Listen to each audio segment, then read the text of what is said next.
kami perlukan hanya Tuhan dalam hidup ini.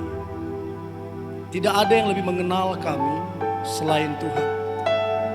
Orang tua kami terbatas, bahkan kami sendiri terbatas mengenal kami. Hanya Engkau Tuhan yang paling mengenal kami. Satu-satunya yang kami perlukan dalam hidup ini hanya Engkau. Ajari kami, biar kami menjadi anak muda yang benar-benar cinta akan Tuhan. Dan aku percaya tidak pernah biasa orang-orang yang mencintai Tuhan gak pernah biasa masa mudanya. Selalu dipakai Tuhan untuk kemuliaan nama Tuhan. Dan kami percaya hadirat-Mu yang manis itu, hadirat-Mu yang powerful itu ada di tengah-tengah kami di tempat ini. Dan berbahagialah anak-anak muda yang datang karena haus, yang datang karena rindu, karena mereka akan merasakan sesuatu.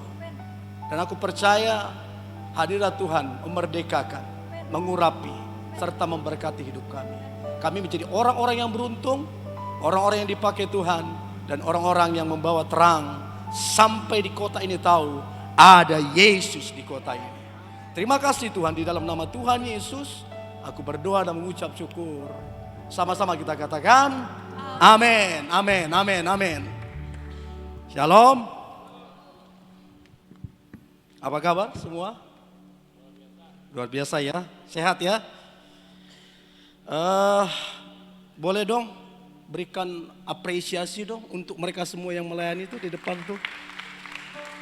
Kayaknya masih anak sekolah semua ya. Yang WL ini tadi ya masih anak sekolah semua. Hah? Oh iya ya. Aku mau cek dong, mau survei dong. Yang SMP, angkat tangan, SMP. Banyak tuh SMP. Bro, SMP. Yang SMA, lumayan tuh. Yang kuliah. Terus, kamu kelas berapa? Kelas 5 kamu? Oh, yang umur 20 tahun ke atas? Oh ya, kelihatan memang umur kelihatan. Oke, kenalkan nama saya Jonathan Manulang. Seingat saya ada di Cirebon ini sekitar 4 tahun atau 5 tahun yang lalu ya. Waktu gedungnya masih di sana tuh. Saya ada di kota ini. Jadi saya terhitung ada 2 kali di kota ini. Dan terima kasih untuk saudara saya Bro Ketua Youth, Bro Indra. Saya berdoa dia segera menikah, menutup masa lajangnya. Ya, karena Tuhan sudah mau datang, Bro. Jadi mesti cepat-cepat yang lajang segera menikah. Amin. Nah, saudara, saya ada sekitar 2 minggu plus 5 hari saya ada di beberapa kota. Habis dari sini besok pagi saya kembali ke Jakarta. Ada sekitar berapa hari pelayanan Jakarta. Lalu kemudian bergeser ke Surabaya dan terakhir nanti ada di Bali. Dan saya berdoa semua boleh Tuhan tolong. Nah, 2 bulan yang lalu kami ada buat KKR di Yogyakarta. Gak tahu kalian ada enggak di situ. Bulan 8 itu ada sekitar 3.000 anak-anak muda berkumpul di kota itu. Dan itu saya dengar itu sejarah untuk kota itu, untuk ribuan anak-anak muda berkumpul di kota itu. Dan saya berdoa bukan cuma Yogyakarta, aku berdoa Cirebon ini juga akan mengalami lawatan lautan manusia di kota ini. Sampai kota ini tahu ada Yesus di kota ini. Sekalipun ada beberapa isu, but it's okay, nggak apa-apa. Saya percaya Tuhan kita lebih besar. Kalau di tangan Tuhan, yang minoritas itu bisa menjadi mayoritas loh. Saya percaya itu. Ya, nah saya coba berbagi hal yang penting dan saya berdoa Anda adalah anak-anak muda yang militan. Saya paling agak jengkel kalau bahasanya, kalau lihat anak muda itu nggak bergairah. Saya paling jengkel kalau lihat anak muda itu nggak excited ikut Tuhan. Saya agak gimana begitu. Nah, beberapa bulan yang lalu juga kita ada buat KKR di Sidikalang. Itu 12.000 anak-anak muda berkumpul. Dan bupatinya bilang, kami senang banget untuk acara ini karena tingkat bunuh diri lagi meningkat di kota itu. Dan rata-rata mereka yang kuliah, yang sekolah, dan rata-rata umumnya karena permasalahan cinta atau asmara. Bayangkan itu. Nah, saya berdoa nggak ada di tempat ini, semua baik-baik aja hatinya ya. Bilang kanan kirimu, gimana hatimu? Oke, dah hatimu baik ya. Nah, coba kita buka kitab Yosua. Boleh bantu saya ya, Yosua atau Timotius deh, 1 Timotius 4 ayat 12. Sebelum ke Yosua, 1 Timotius 4 ayatnya yang ke-12. Nanti kalian boleh lihat di situ. Nah, perhatikan baik.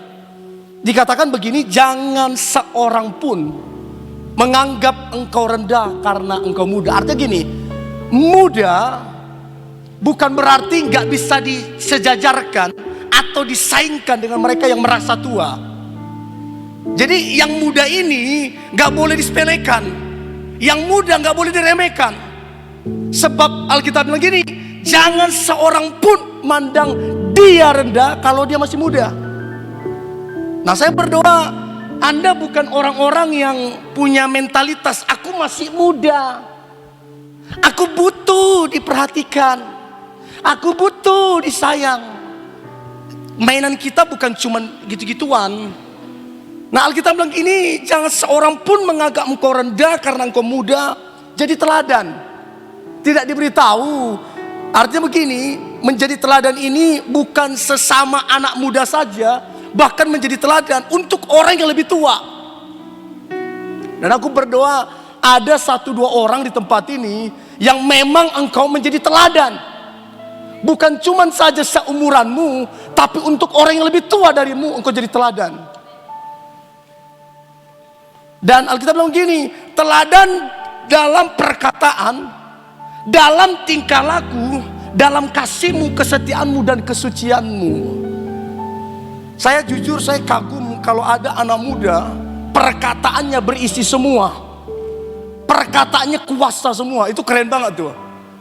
Dan aku berdoa Anda lebih banyak mengeluarkan perkataan-perkataan yang membangkitkan iman, perkataan-perkataan yang membangkitkan semangat. Dan itu yang membuat engkau jadi teladan di sekitarmu.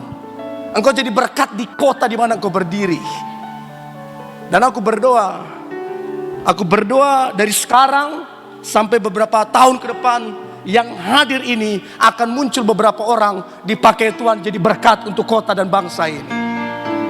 Ya, jadi tidak ada umur menentukan. Saya kurang setuju kalau orang bilang gini, umur itu ya kurang makan garam lah segala macam, masih muda. Bukan itu patokannya, bukan itu patokannya. Dunia bilang begitu, tapi firman Tuhan bilang begini, enggak. Yang muda justru bisa Tuhan pakai. Yang muda justru bisa jadi teladan untuk yang tua. Yang muda justru bisa jadi pemimpin. Makanya gini, yang masuk sama kita, usahakan bukan apa kata dunia, bukan apa kata manusia. Yang masuk sama kita, usahakan apa kata firman. Karena kata manusia bisa salah, tapi kata firman tidak pernah salah. Jangan yang masuk sama kita situasi yang ada, fakta yang ada. Berapa banyak orang meletakkan hidupnya pada fakta-fakta yang ada, pada kenyataan-kenyataan yang ada. Kenyataannya aku sakit, kenyataannya aku susah, kenyataannya orang tuaku ribut, broken home. Dia taruh semua kenyataan itu di dalam dirinya. Nah, ini jadi masalah yang serius. Aku berdoa Anda tidak meletakkan nilai-nilai dalam hidupmu berdasarkan kenyataan atau fakta, tapi berdasarkan firman. Sebab firman bisa mengubah fakta dan kenyataan. Dan aku berdoa, orang-orang kuat yang ada di tempat ini lahir karena hidupmu dipenuhi oleh firman. Itu keren banget. Keren banget. Nah, coba buka Yosua pasal pertama ayat yang kedua. Yosua pasal pertama ayat yang kedua. Alkitab bilang begini, hambaku Musa telah mati. Sebab itu bersiaplah sekarang, seberangilah sungai Yordan ini, engkau dan seluruh bangsa ini, menuju negeri yang akan kuberikan kepada mereka, kepada orang Israel itu. Nah, ayat 5 sampai ke 9 boleh tampilkan.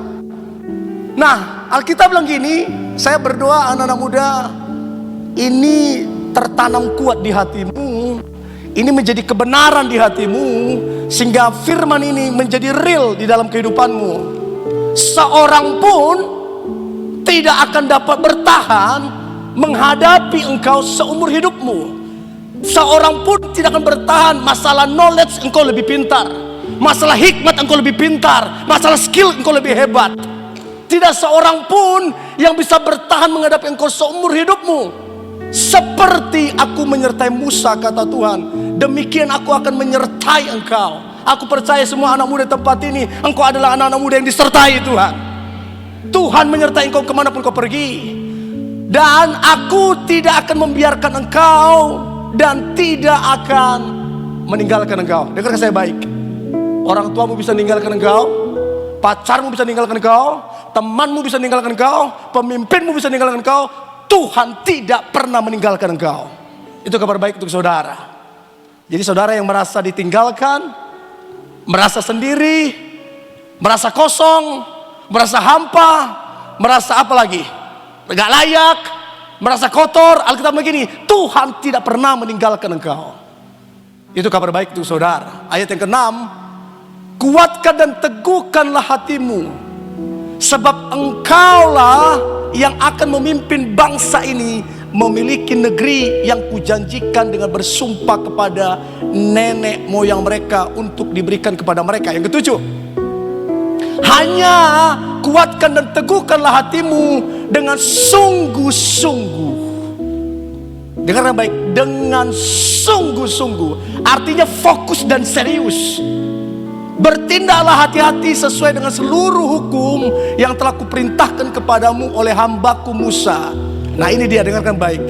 Jangan menyimpang ke kanan atau ke kiri. Saya nggak tahu, adakah anak muda tempat ini kau lagi menyimpang dari jalan-jalan Tuhan? I don't know. Saya nggak tahu apakah kau lagi menyimpang dari kebenaran Tuhan. Saya nggak tahu. Tapi Alkitab bilang gini, jangan menyimpang ke kanan dan ke kiri, supaya kemanapun kau pergi, engkau menang atas persoalan hidupmu. Supaya kemanapun kau pergi, tanah itu menjadi bagianmu. Supaya engkau beruntung kemanapun engkau pergi. Coba lihat ke depan. Boleh kalian lihat ke depan? Bantu saya untuk saya tahu Anda bisa dengar. Tahu enggak apa artinya beruntung? Alkitab bilang gini, supaya engkau beruntung kemanapun engkau pergi. Anda bisa kerja dengan temanmu sama-sama 24 jam satu hari, sama-sama capeknya, sama-sama keringatnya keluar.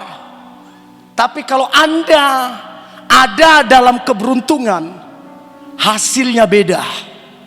Hasilnya beda. Orang bisa kerja 24 jam satu hari, gajinya ujung-ujungnya UMR. Tapi kalau orang beruntung, apa yang dia kerjakan bisa mengalahkan orang kerja 1 tahun penghasilannya. Karena apa? Ada keberuntungan. Dan aku berdoa, ini bukan cuma slogan Anda dengar. Dan aku berdoa betul-betul Anda beruntung. Apapun yang kamu kerjakan beruntung. Kemanapun kau pergi beruntung. Ketemu siapapun beruntung. Segala sesuatu yang berkaitan dengan hidupmu beruntung jadinya. Dan aku berdoa itu menjadi bagian dalam hidupmu. Ada apa saudara? Orang yang beruntung itu waduh happy banget. Happy banget. Nah, aku lihat sih wajahnya semua wajah-wajah beruntung semua ini. Bilang kanan kirimu, aku beruntung ketemu kamu hari ini. Ya. Nah, Alkitab bilang tadi, hambaku, boleh lihat ke depan, hambaku Musa telah mati. Seringkali kematian adalah cara Tuhan untuk membangkitkan generasi. Seringkali kematian dipakai Tuhan untuk menumbuhkan sesuatu yang baru. Dan seringkali kematian daging dipakai Tuhan untuk memunculkan kehidupan rohani. Nah, saya nggak tahu masih hidup enggak daging saudara. Seringkali penghalang untuk seseorang dipakai Tuhan, kedagingannya masih hidup. Orang yang suka ngomong, kamu nggak tahu siapa saya. Ah, itu kedagingan itu. Kamu nggak tahu saya, nggak kenal saya. Ah, itu kedagingan itu. Apa-apa saya. Ini semua karena saya. Ini semua karena saya pemimpinnya. Ini semua karena suara saya oke. Ini semua karena saya pemain keyboard hebat. Ini semua karena saya pemain drum hebat. Semua tertuju kepada dia. Itu daging, kedagingan. Tapi apa-apa itu karena Tuhan. Karena Tuhan. Ah, itu tuh. Dagingnya itu mati itu. Nah, untuk memunculkan sesuatu yang rohani, kedagingan mesti mati. Dan jangan pernah harapkan kerohanianmu muncul kalau kedaginganmu masih hidup.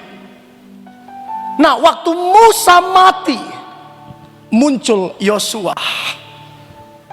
Jadi kematian itu seringkali cara Tuhan untuk memunculkan sesuatu yang baru.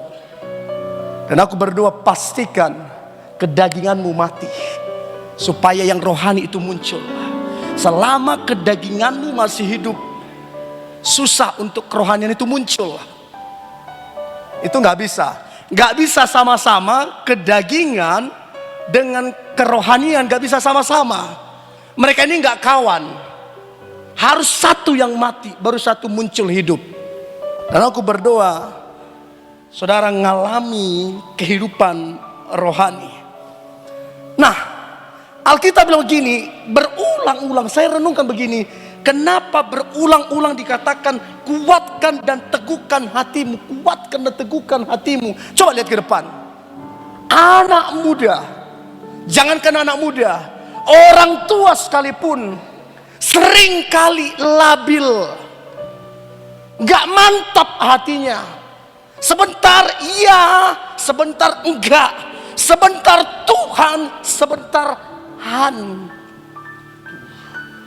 Labil, sebentar on fire, sebentar padam, sebentar Yesus, sebentar yang lain. Labil. Makanya berulang-ulang dikatakan kuatkan dan teguhkan hatimu. Jadi kalau ada orang-orang di tempat ini yang engkau masih suka labil, maka ayat ini beritahu sama kamu, kuatkan dan teguhkan hatimu. Supaya kemanapun kau pergi, engkau beruntung. Minta maaf ya, minta maaf. Orang yang labil, orang yang mendua hati, tidak mendapat apapun. Makanya ikut Tuhan jangan nanggung, jangan setengah-setengah. Jangan A, jangan B, jangan kiri, jangan kanan. Harus mantap dia. Jangan labil. Jadi ini bolak-balik, kuatkan, teguhkan. Ini bicara tentang tanggung jawab besar. Kalau tanggung jawabnya bro, kecil, gak perlu dibilang, kamu kuatkan, teguhkan, ya gak perlu. Ini bicara tentang tanggung jawab besar. Saking besarnya tanggung jawab itu, Tuhan bilang kuatkan dan teguhkan hatimu. Makanya gini, kalau hari ini saudara perlu merasa diteguhkan dan dikuatkan, itu pertanda ada hal-hal besar yang Tuhan mau percayakan. Karena kalau hal yang kecil-kecil saja gak perlu pakai-pakai diteguhkan ataupun dikuatkan. Tapi kalau dibilang berulang-ulang kuatkan dan teguhkan, berarti ada sesuatu yang besar mau dipercayakan Tuhan.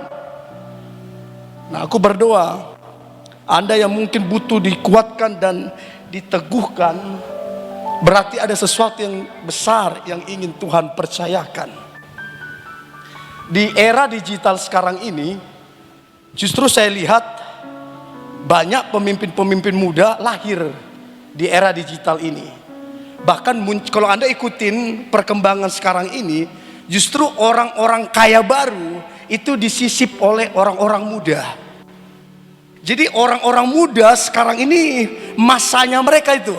Dan saya percaya setiap masa ada orangnya, setiap orang ada masanya. Dan Anda semua di sini, ini masanya kamu ini. Ambil sesuatu untuk engkau jadi terang di mana engkau berada. Dan saya selalu bilang begini, kamu nggak mesti jadi pendeta. Cuman satu kita, jadi garam dan terang, udah cukup. Nggak mesti jadi pendeta melayani Tuhan. Nah, setiap orang punya tanggung jawab di hadapan Tuhan. Anda semua di tempat ini, mau muda, mau tua, mau pengusaha, mau dokter, mau dosen, mau anak sekolah, mau kuliah, Anda semua punya tanggung jawab untuk melayani Tuhan. Dan saya selalu bilang, hambanya. Saya paling suka panggil orang hambanya. Jadi setiap orang di tempat ini, Anda hamba Tuhan. Anda wajib melayani Tuhan, gak mesti khotbah di mimbar, gak mesti jadi WL di mimbar, tapi hidup Anda jadi berkat, jadi terang untuk kota di mana Anda berdiri. Jadi besok-besok anak-anak muda, kalau kamu WA temenmu, jangan lagi bilang, "Hai Put, di mana Put?" Coba sekali-sekali, hambanya di mana? Boleh diperhatikan itu? Kita ini butuh diingatkan bahwa kita ini hamba Tuhan. Boleh? Siapa yang mau praktekkan itu pulang dari sini? Angkat tangan dong. Boleh saya lihat? Kok ragu-ragu? Boleh? Jadi kalau WA temanmu atau WA calonmu, coba sekali-sekali bilang, hambanya udah makan belum? Loh, karena kita ini hamba Tuhan. Loh, gak yakin? Kalian gak yakin ya? Siapa di sini yang percaya hamba Tuhan? Angkat tangan. Loh, hamba Tuhan loh. Ayo bilang begini kanan kirimu, "Hai hamba Tuhan." Ya, kita hamba Tuhan. Semua orang hamba Tuhan yang percaya kepada Yesus. Makanya jangan terkejut nanti kok ketua youth mulai besok-besok mereka saling WA hambanya, "Selamat pagi hambanya." Nah, supaya gini, supaya kita diingatkan posisi kita, supaya kita diingatkan status kita. Itu tanggung jawab. Oke, hambanya? Haleluya, hambanya? Ya. Nah, coba lihat ke depan.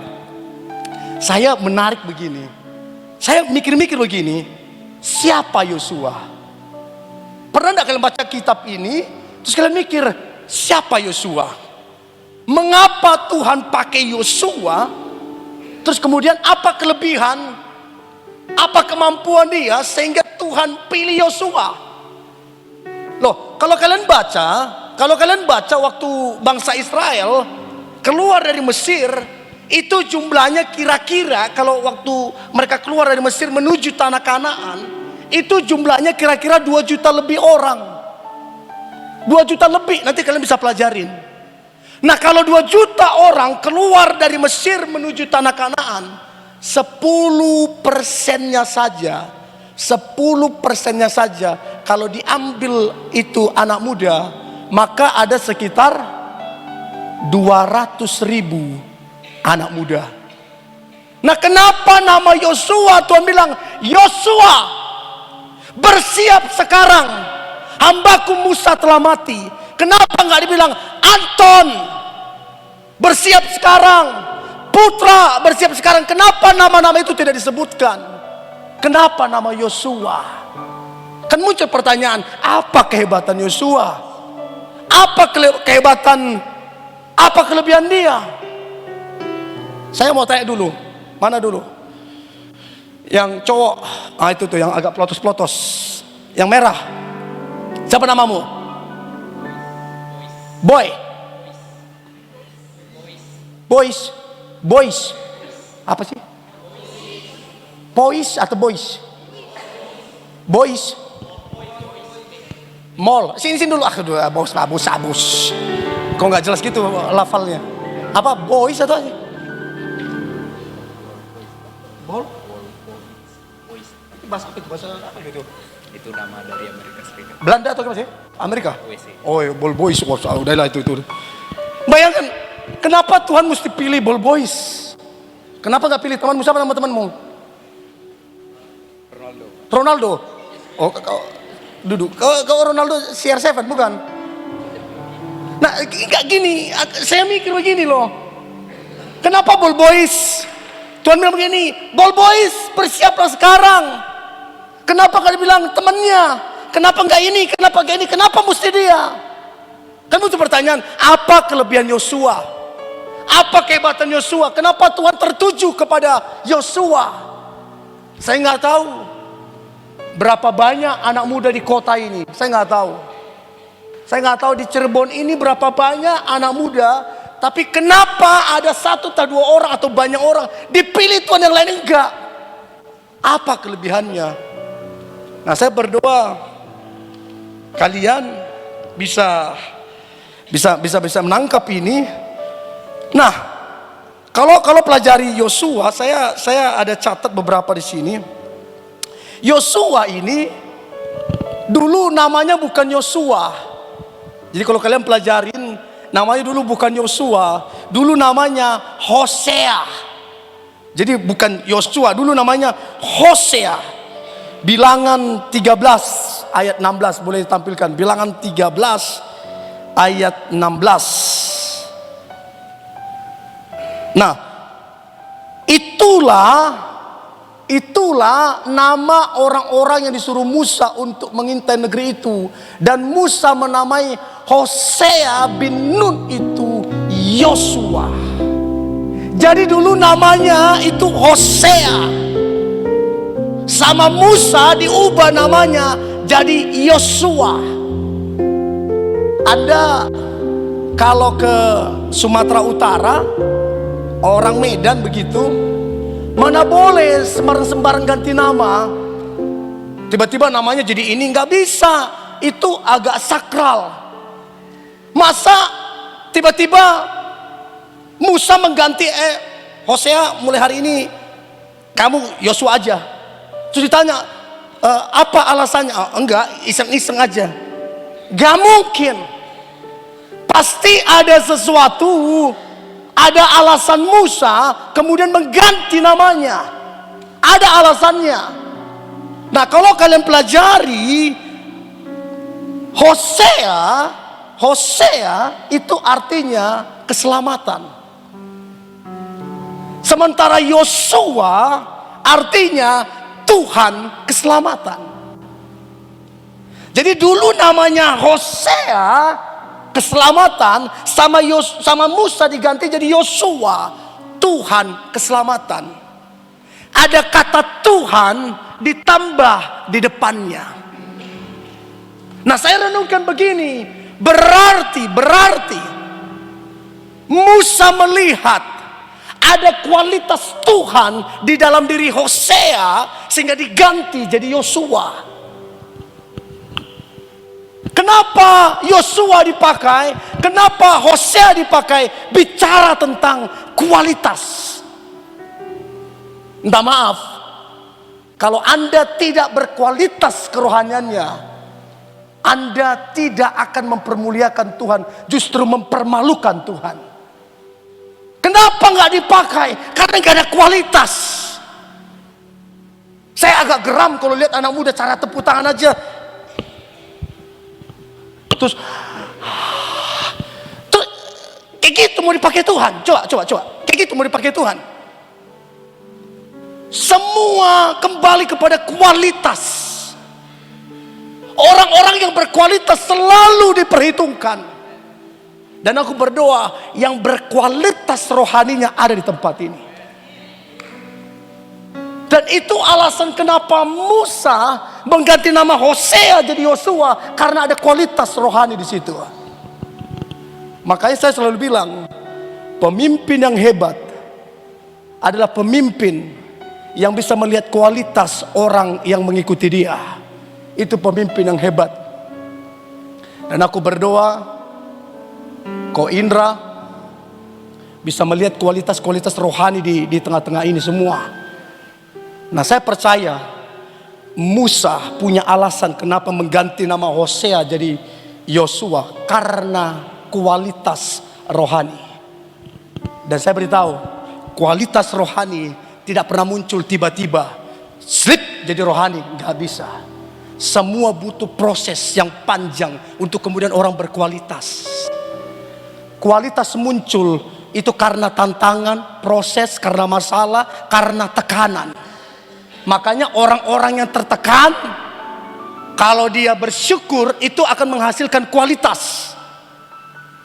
Ada yang tertekan di sini? Kalau kamu bersyukur saat kamu tertekan, akan muncul kualitas di situ. Kualitas muncul saat ada masalah. Orang-orang yang bisa bersyukur pas ada masalah, kualitas itu muncul. Makanya gini, untuk melihat orang rohani, minta maaf, jangan di gereja. Kalau di gereja semua orang kelihatan rohani. Untuk lihat orang rohani, lihat di luar gereja. Lihat waktu ada masalah. Lihat waktu ada tekanan, apa yang keluar. Jeruk, kalau diperas, yang keluar itu sari jeruk.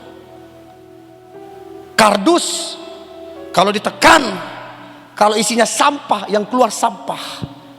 Jadi apa saja yang ditekan, apa yang mengisi itu yang keluar. Jadi kalau Anda lagi tertekan, yang keluar bukan Tuhan, bukan kata-kata ucapan syukur, itulah yang mengisi di dalam.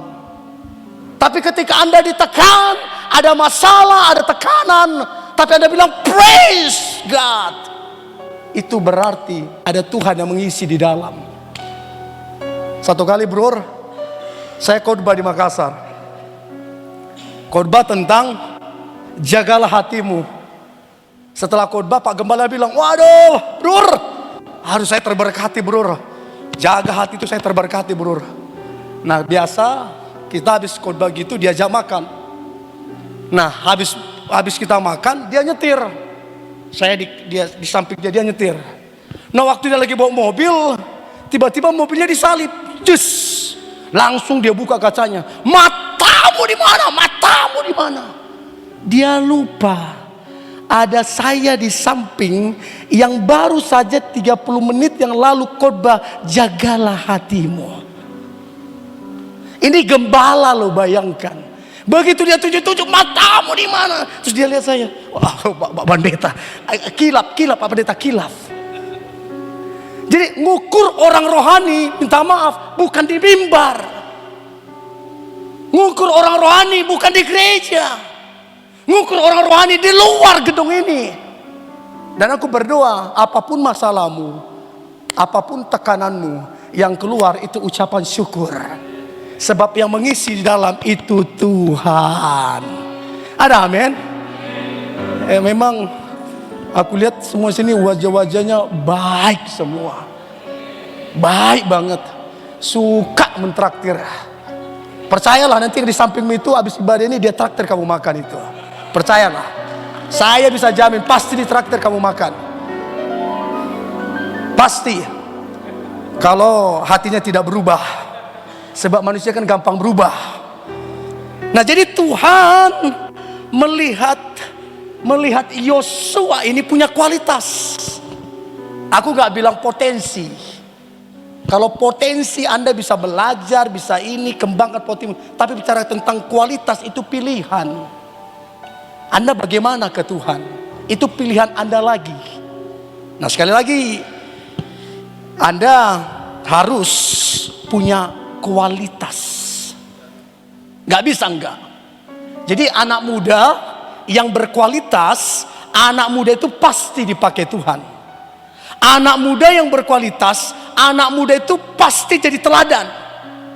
Anak muda yang berkualitas pasti jadi terang. Karena apa? Karena Tuhan yang pakai.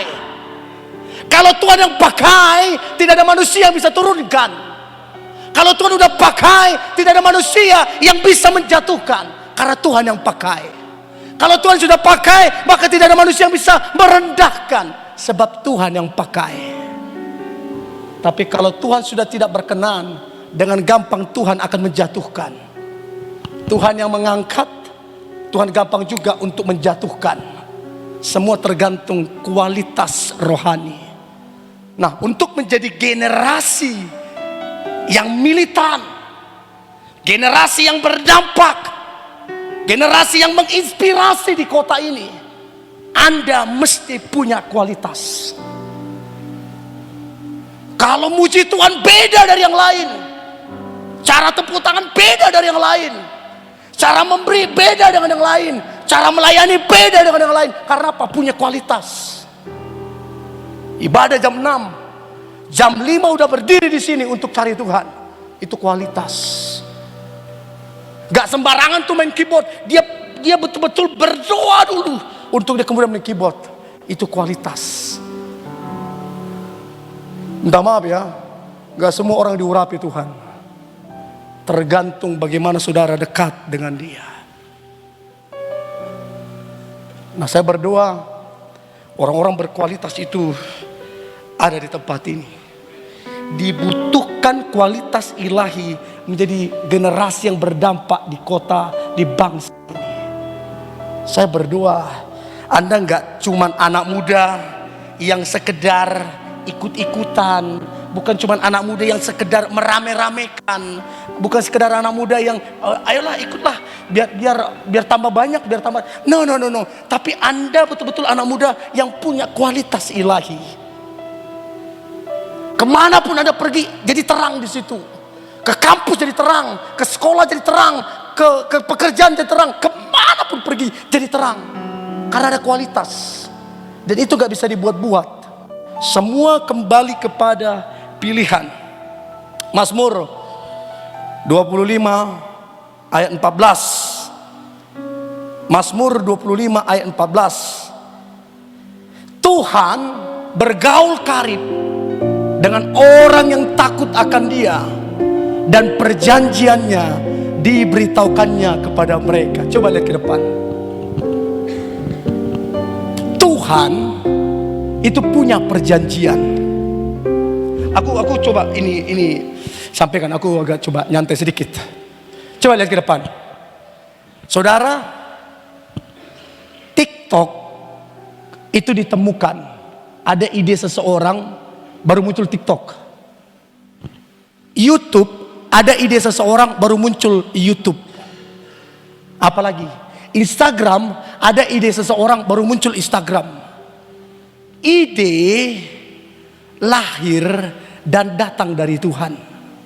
Dan ide itu mahal. Mahal banget. Orang yang punya ide adalah orang yang mahal sekali. Dan Tuhan bilang begini, siapa yang bergaul karib dengan Tuhan, semua perjanjiannya diberitahukan kepada orang itu. Dan jangan terkejut kalau kemudian Anda punya banyak sekali ide. Tiba-tiba Anda punya ide ini, punya ide ini, punya ide ini.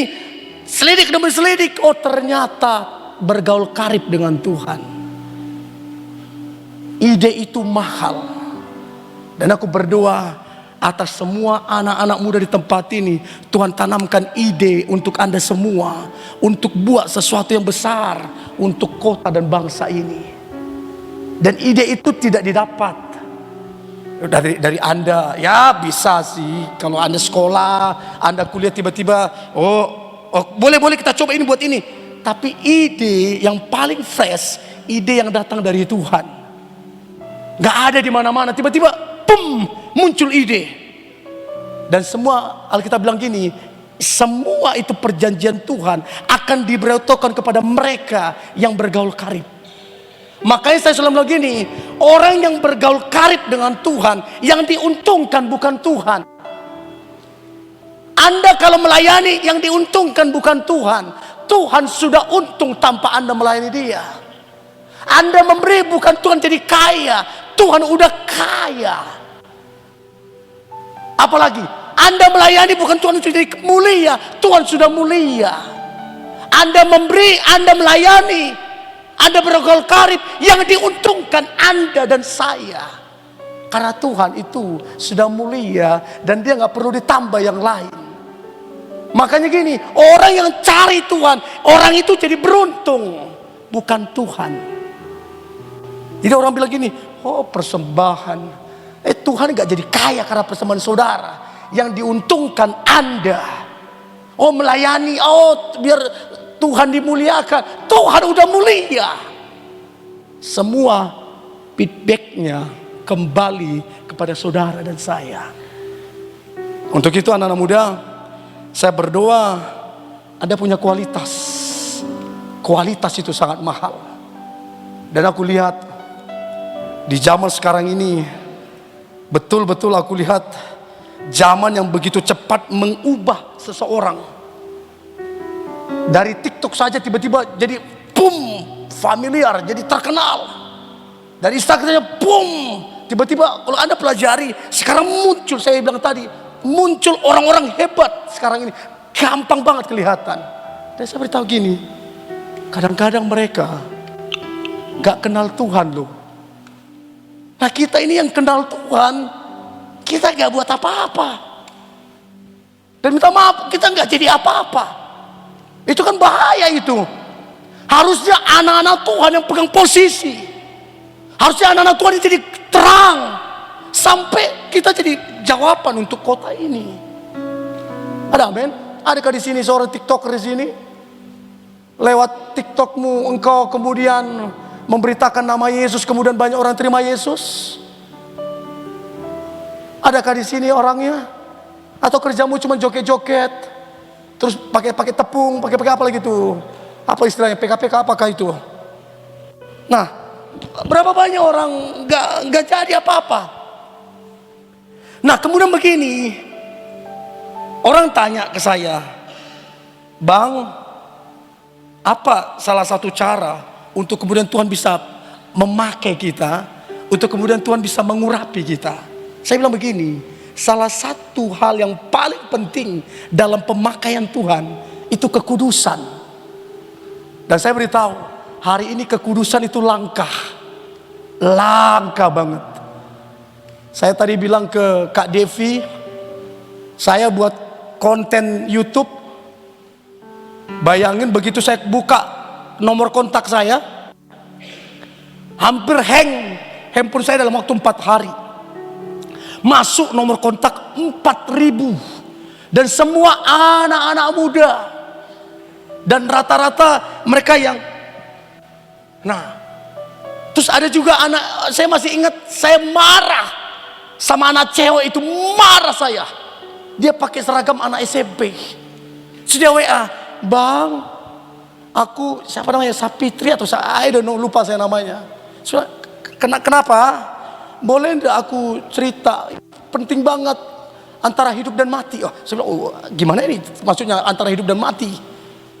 Dia bilang gini, aku galau berat, ditinggal cowokku beda kota kami. Bayangkan coba, apa gak marah saya di situ? Saya bilang kurang ajar ini anak ini. Kau buang air kecil pun kamu belum lancar, bicara-bicara udah galau. Nah makanya banyak hancur generasi hanya karena gak jaga tuh hati. Berapa banyak kemudian yang saya terima masuk, udah di lantai 3 dia bilang, Kak aku lagi di lantai 3 di mall. Ngapain kamu di mall lantai 3? Mau lompat Kak. Nah, coba bayangkan itu. Loh kenapa kamu lompat? Pacarku tidurin aku Kak. Coba bayangkan tuh. Kemana pacarmu? Menghilang Kak. Nah, coba. Jadi banyak generasi muda, banyak anak-anak muda hancur karena tidak kudus. Dan saya nggak tahu di kota ini beda enggak. Saya percaya Cirebon bedalah dengan kota lain. Cirebon ini kudus-kudus semua orangnya. Tapi kekudusan itu senjata. Orang yang hidup dalam kekudusan itu nggak norak. Justru orang yang hidup dalam kekudusan itu keren. Orang yang hidup dalam kekudusan itu gaul. Jadi jangan bilang, nggak pernah gini-gini. Nggak gaul lu. Itu norak justru. Tapi yang gaul, yang bisa jaga kekudusan. Aku berdoa sampai Anda menikah, yang muda-muda, yang masih kuliah, yang SMP, yang SMA, sampai Anda menikah, Anda jaga kekudusan. Karena saya percaya ada berkat waktu di pernikahan. Jangan remehkan itu. Jadi apa yang masuk ke rumah tanggamu kelak nanti, apa yang masuk ke pernikahanmu kelak nanti, tergantung apa yang kamu tabur selama kamu masih muda. Kalau kamu tabur kekudusan, maka berkat daripada Tuhan akan tercurah di masa depan. Ya, kekudusan itu senjata untuk berkemenangan. Ibrani 12 ayat 14. Berusahalah hidup damai dengan semua orang dan kejarlah kekudusan, sebab tanpa kekudusan tidak seorang pun melihat Tuhan. Gimana Anda mau dipakai Tuhan? Gimana Anda punya kualitas rohani kalau tidak ada kekudusan? Dan saya beritahu Anda tidak bisa kudus karena kekuatanmu. Anda tidak bisa kudus karena kehebatanmu. Anda kudus karena Tuhan. Dan untuk Anda bisa kudus, Anda mesti dekat sama Tuhan. Anda mesti bergaul sama Dia supaya kekudusan itu turun atas saudara. Jangan bilang aku kuat kok kak, aku kuat bang, Pret. Banyak orang bilang gitu, kuat. Berapa bulan kemudian jatuh. Gak ada seorang pun yang kuat tanpa Tuhan. Orang kuat itu karena Tuhan. Jadi Anda kalau mau kudus, jangan coba-coba pakai kekuatan. Gak bisa. Anda butuh Tuhan untuk Anda bisa kudus dalam hidup ini. Dan Anda kalau mau lihat Tuhan, mau lihat pengurapan Tuhan, mau lihat pemakaian Tuhan, harus kudus. Gak bisa enggak. Gak bisa tawar menawar. Harus kudus. Tapi bagaimana bang? Aku udah keburu sama pacarku. Bertobat. Tuhan bisa kuduskan lagi. Jangan jadi alasan udahlah kak, sekali jatuh aja ke yang paling dalam. Itu bego. Dan aku berdoa Anda hidup dalam kekudusan, bukan karena kekuatanmu, tapi karena Tuhan yang besar ada menyertai engkau. Dan sekali lagi, kekudusan itu bukan hal yang norak, bukan hal yang katrok, bukan hal aduh gak gaul, bukan. Justru kalau orang kudus itu keren. Saya sama istri saya, sebelum kami nikah, kita udah punya aturan. Apa yang boleh dan apa yang tidak boleh. Kita punya aturan. Makanya gak boleh macam-macam, udah ada aturannya. Nah sekarang ini gak ada aturan, main sikat aja semua. Mau terangkah, mau di tempat gelapkah, sikat semua. Makanya bercampur itu aduk semua. Mencret lo kok semua kan begitu. Nah aku berdoa, mari jaga kekudusan. Jaga kekudusan. Kekudusan itu sangat menguntungkan. Kekudusan itu akan membawa engkau kepada level yang berbeda. Kekudusan itu akan membawa engkau kepada rencana Tuhan. Kekudusan itu akan membawa engkau kepada pengurapan. Kekudusan itu akan membawa engkau kepada pemakaian Tuhan. Kekudusan itu akan membawa engkau kepada kemuliaan Tuhan yang besar. Jangan remehkan kekudusan. Nah, jadi Yesaya 59 ayat 2. Yesaya 59 ayat 2. Tetapi, perhatikan baik. Tetapi yang merupakan pemisah antara kamu dan Allahmu ialah segala kejahatanmu, dan yang membuat dia menyembunyikan diri terhadap kamu sehingga ia tidak mendengar ialah segala dosamu. Nah begini, bagaimana Tuhan akan pakai kita seperti Yosua, dipakai Tuhan menjadi pemimpin yang hebat sementara kita nggak jaga kekudusan? Bagaimana kita mau dipakai Tuhan seperti Yosua sementara kita melakukan kejahatan? Bagaimana caranya? Coba beritahu saya bagaimana Tuhan mau pakai. Sementara hal-hal yang Tuhan larang kita tabrak semua. Dan aku berdoa Anda jadi orang-orang yang betul-betul bergaul sama Tuhan, sehingga Tuhan membuat perbedaan antara Anda dengan orang lain. Dan sekali lagi saya selalu bilang begini, untuk Tuhan pakai seseorang, Tuhan gak butuh ijazah. Untuk Tuhan pakai seseorang, Tuhan gak butuh siapa relasimu, siapa kenalanmu, kamu dari mana, keluarga mana, gak butuh. Kalau Tuhan mau pakai seseorang, Tuhan bisa pakai seperti Daud yang tidak ada yang kenal, tapi bisa dipakai Tuhan jadi pemimpin atas bangsa yang besar. Karena apa? Bicara tentang perkenanan Tuhan. Memang gini, waktu kita dekat dengan Tuhan, ada aja orang bilang begini, sok kudus, ini lagi orang ini apa-apa Tuhan. Kayaknya kita itu kayak gimana begitu kalau kita hidup kudus, hidup bergaul segala macam dengan Tuhan. Orang bilang, gaya kali ini orang ini segala macam. Apa kalau sampai teriak-teriak, haleluya. Orang bilang, itu orang paling apa ya semua. Gak enak, serius. Orang yang sungguh-sungguh dalam Tuhan, cobaan itu banyak dari sekitar. Apalagi dari teman-teman kan. Tapi waktu Anda bisa terus berjalan dengan Tuhan, suatu hari nanti orang-orang yang menghina kamu, orang-orang yang menjelekkan kamu, mereka akan melihat bagaimana Tuhan memakai hidupmu, bagaimana engkau bersinar dan jadi berkat untuk banyak orang. Sekali lagi, bergaul karib itu penting. Bergaul karib dengan Tuhan akan memunculkan sesuatu yang rohani, akan memunculkan sesuatu yang ilahi. Dari anak-anak muda, Anda tangkap itu penting banget. Masalah yang pertama, bergaul karib. Yang kedua, kekudusan. Dan yang ketiga ini penting banget. Yosua punya sahabat, punya teman baik, namanya Kaleb. Alkitab selalu mencatat mereka, Yosua dan Kaleb. Kenapa dicatat nama Kaleb di situ? Berarti Yosua tidak sembarang bergaul. Anda boleh punya banyak teman, tapi orang yang mempengaruhi hidupmu harus ada di ring satu. Sama kayak Kaleb, orang di ring satu Yosua yang bisa mempengaruhi Yosua. Makanya kita begini, pergaulan yang buruk merusak kebiasaan yang baik. Makanya begini, ada satu statement berkata begini, tunjukkan kepada saya siapa temanmu, maka saya akan tunjukkan seperti apa masa depanmu. Artinya pertemanan itu penting. Anak-anak Tuhan, orang yang bergaul dengan Tuhan, orang yang hidup kudus, orang itu tidak sembarang bergaul. Sebab pergaulan itu sangat menentukan. Dan saya nggak tahu apakah ini akan menyakitkan hati temanmu, tapi perlu engkau mencatat semua siapa-siapa orang-orang yang kamu berteman. Dan kamu perlu catat siapa-siapa yang membawa gosip, siapa-siapa yang suka mengeluh, siapa-siapa yang suka menjelek-jelekan. Kayaknya kamu udah perlu mesti coret dia dari listmu. Wah, ini nih yang paling banyak gosip ini, coret.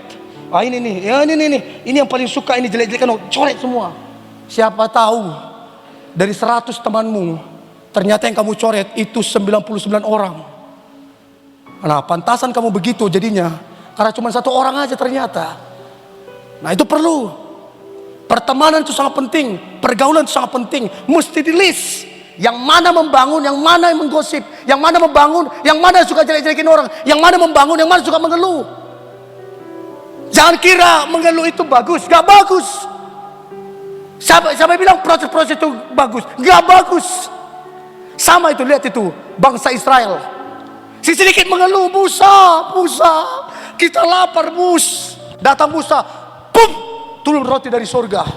Musa, kita haus, pum, keluar air. Bayangkan, udah lihat mujizat, turun roti dari langit, melihat tiang awan, tiang api, masih bersungut-sungut. Orang kalau bersungut-sungut gak bisa melihat pekerjaan Tuhan. Kalau saya jadi Yosua, kalau saya jadi Musa, saya gak bilang roti turun. Bila perlu saya bilang pisahat turun tuh pisahat itu. Tapi lihat ini bangsa ini mengeluh, protes. Satu kali Tuhan bilang sama Musa, bukit batu itu kamu gak boleh pukul. Kamu perintahkan air keluar. Tapi karena bangsa ini bersungut-sungut, Musa, haus kita mau mati, kembali aja. Musa marah, dia pukul, bam. Tuhan bilang, Musa, engkau melanggar kekudusanku. Mulai hari ini, engkau cuma sampai di bukit ini saja. Engkau gak bisa masuk ke tanah Kanaan. Saya pernah berdiri di tempat di mana Musa berdiri di Israel, di Mesir. Itu kelihatan Israel. Dan dijelaskan, di sini Musa berdiri, bisa melihat tanah Kanaan, tapi dia tidak bisa masuk ke dalam. Anda kalau ke Batam, itu Singapura itu bisa kelihatan. Artinya dekat banget. Tapi Musa udah lihat tanah Kanaan yang berlimpah susu dan madunya, tapi gak bisa masuk ke dalam. Kenapa? Melanggar kekudusan Tuhan. Kenapa? Dia dengar sungut-sungut bangsa itu. Setiap hari sungut-sungut. Marah dia. Ada, kalau dibandingkan Musa gak ada apa-apanya. Musa itu nabi paling lembut. Beda dengan orang Sumatera. Musa itu lembut kayak orang Solo. Lembut banget. Tahu kan orang Solo kan? Kalau kakinya diinjek, punten mas, kakinya mas ada di atas kakiku. Nah, itu tuh orang Solo tuh. Tapi kalau orang Batak, jangan kan diinjak baru dilihat. Mata kau baru dilihat, lo bayangkan. Jadi Musa ini nabi yang paling lembut. Tapi nabi paling lembut setiap hari dia dengar sungut-sungut. Protes setiap hari, akhirnya marah. Artinya begini, pergaulan itu sangat penting. Saya nggak tahu, kau punya orang enggak teman-teman yang suka-suka sungut-sungut, setiap hari sungut terus, ketemu hari ini sungut terus. Hati-hati loh, jangan sampai kamu kayak Musa nanti loh, nggak masuk tuh ke perjanjian Tuhan tuh. Jadi yang suka sungut-sungut, coba udah mulai bisa dipikir-pikirkan itu, apakah perlu dicoret dari listmu itu? Karena itu nggak membangun. Bila perlu tegas, hei, sungguh-sungguh terus ini, bertobat kau. Begitu perlu sekali, supaya bertobat itu temanmu itu. Ya, jadi pertemanan itu sangat penting. Jadi yang pertama apa? Bergaul karib. Yang kedua kekudusan. Yang ketiga pergaulan, pertemanan. Nah, kalau Anda bisa di tiga ini bagus, bergaul dengan Tuhan bagus, kekudusan bagus, pertemanan bagus, maka kualitas akan muncul. Nah, kalau sudah kualitas muncul, udah. Itu tahu Lamborghini kan? Mana pernah itu Lamborghini dipromo-promoin? Beli 2, gratis 1. Nggak pernah tuh. Jarang tuh dipromosin. Tapi dikejar-kejar orang tuh. Harganya gila. Tapi dikejar-kejar. Kenapa? Kualitas. Pernah lihat tas LV? Pernah dibuat ini? Promo 30%. Nggak pernah itu. Kenapa dikejar-kejar? Karena kualitas. Semua yang berkualitas itu menarik perhatian. Semua yang berkualitas itu membuat orang tercengang. Semua yang berkualitas membuat orang bangga memilikinya. Makanya kalau kamu berkualitas, punya pasangan, pasanganmu bangga banget. Bangga aku punya pasangan seperti itu. Gila banget, keren banget. Karena apa? Kualitas. Saya percaya orang-orang berkualitas ada di tempat ini. Ada, amin. Kualitas itu sangat penting. Nah, saya tidak perpanjang lagi. Nah, saya rangkum begini. Kenapa generasi muda tidak berdampak? Kenapa generasi muda tidak militan? Kenapa generasi muda tidak berkualitas? Yang pertama, dia tidak bergaul dengan Tuhan. Sorry ya, mau sepintar apapun engkau, mau sehebat apapun engkau, mau sekaya apapun engkau, mau sepasti apa engkau berbicara, kalau engkau gak bergaul dengan Tuhan, sorry, Tuhan gak bisa pakai. Gak bisa. Gimana mau dipakai Tuhan? Terakhir jadi mempermalukan Tuhan nanti kalau dipakai. Jadi orang yang bergaul dengan Tuhan, itu dipakai Tuhan. Tapi orang yang tidak bergaul, sulit untuk dipakai. Yang kedua, kenapa orang tidak dipakai Tuhan? Karena orang itu tidak menjaga kekudusan, meremehkan kekudusan. Awal mulanya pegangan tangannya itu, ujung-ujungnya pegang pinggang, baru lain-lain. Jadi jangan bilang oh pegangan tangan itu normal, itu pada umumnya. Apanya pada umumnya? Kepalamu itu pada umumnya. Nggak ada, nggak bisa begitu. Saya kalau konseling orang mesti tegas-tegas. Mau, enggak. Karena apa? Hidup dalam Tuhan itu gitu. Ya, enggak. Ke kanan atau ke kiri gitu. Jangan, iyalah kita pegangan tangan aja. Itu ya kayak gitu tuh. Antara hitam dan putih itu. Nggak lama lagi hancur itu. Ya, kita ini masih daging. Nggak plastik ini. Saya aja kalau pegang-pegang dia sering, biar laki-laki sama laki-laki bisa merinding nah. Apalagi kamu perempuan dengan laki-laki. Jangan bilang, oh enggak, kita cuma pegangan tangan biasa. Hei, ini bukan plastik, ini daging. Nah kalau kamu mau hidup kudus, gak ada tuh, gak bisa, gak perlu pegangan tangan. Gak romantis, nanti aja di sorga romantis. Supaya apa? Supaya hidupmu berkualitas. Keren dong kalau ada laki-laki bilang, aku tidak akan menyentuh tanganmu sampai cincin ku kenakan di jarimu. Waduh, keren banget ya. Keren banget. Masih ada enggak cowok kayak gitu di dunia ini? Adalah. Di gereja ini cowok-cowoknya gitu tuh. Aku tidak akan menyentuh tanganmu sampai tanganmu ku kenakan cincin pernikahan. Wih, gimana yang plotos-plotos? Cocok enggak? Oke ya. Itu penting banget. Ya. Jadi yang terakhir, kenapa orang tidak dipakai Tuhan? Karena pergaulannya sembarangan. Sembarangan pergaulannya. Nah, aku berdoa Anda punya pergaulan yang berkualitas. Ada amin anak-anak muda? Mari kita bangkit berdiri. Boleh WL maju ke depan. Tadi lagu terakhir tadi lagu apa ya? Boleh WL tadi mana? Aku deh minta lagu itu deh. Bolehkah anak muda buka kedua tanganmu? Aku berdoa di dalam nama Tuhan Yesus, engkau jadi anak muda yang bergaul dengan Tuhan. Engkau suka kekudusan, engkau mengejar kekudusan, engkau punya pergaulan yang membangun dirimu. Aku berdoa dalam nama Yesus, Tuhan akan memakai engkau seperti Yosua dipakai Tuhan. Tuhan akan bilang, anakku, persiapkan dirimu, aku akan pakai engkau jadi berkat untuk bangsa ini. Kemana engkau pergi, engkau akan beruntung. Kamu ketemu siapa, engkau akan beruntung. Apa yang kamu kerjakan, engkau akan beruntung. Sebab aku menyertai engkau.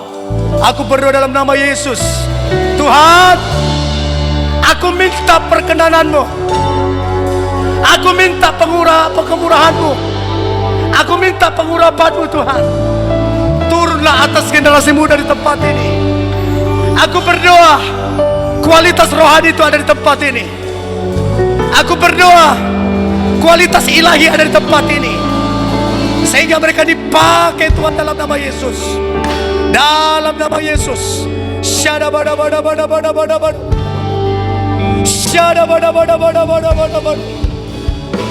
Bapakku berdoa urapi dalam nama Yesus. Amin. Semuanya karena kasih. Amin. Aku hidup hari ini. Amin. Semua berkat kemurahan. Terima kasih.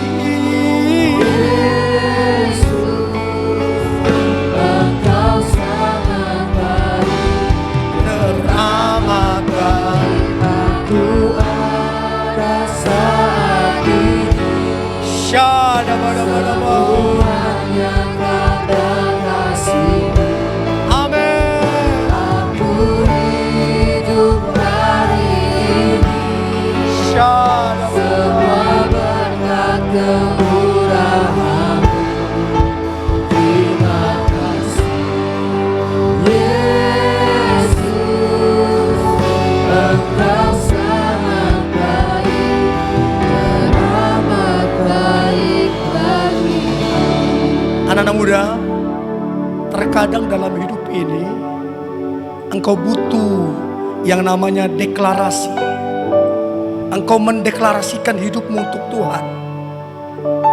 Engkau boleh coba mendeklarasikan hidupmu untuk Tuhan.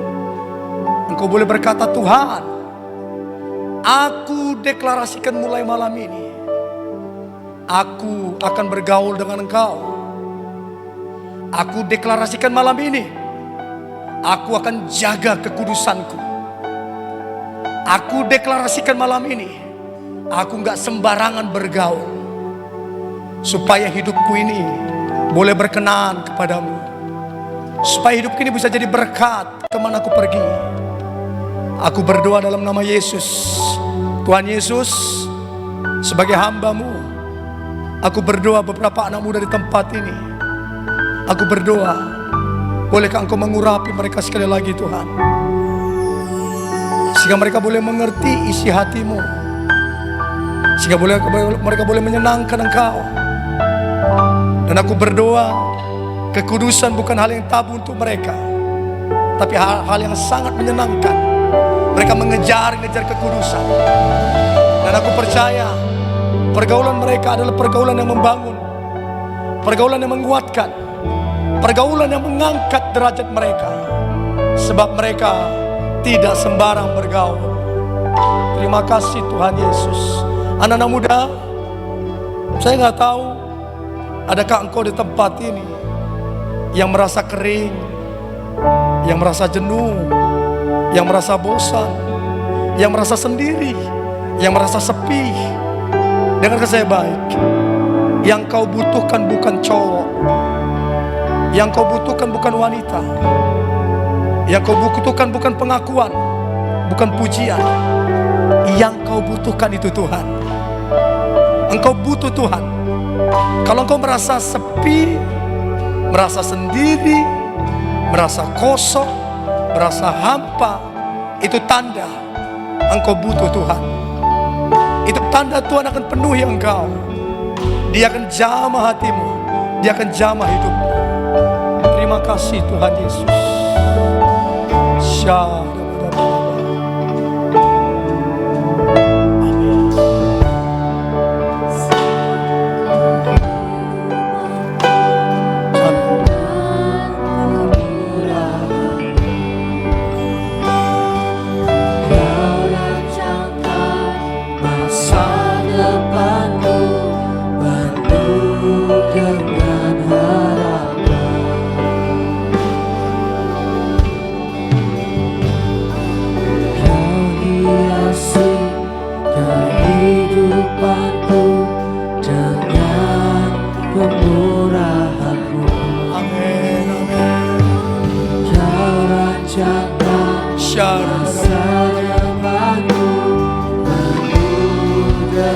Mari angkat tanganmu anak muda, deklarasikan, nyatakan.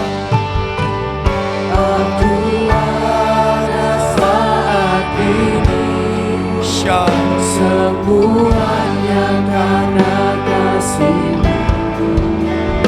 Aku hidup hari ini, semua berkat kemurahan-Mu.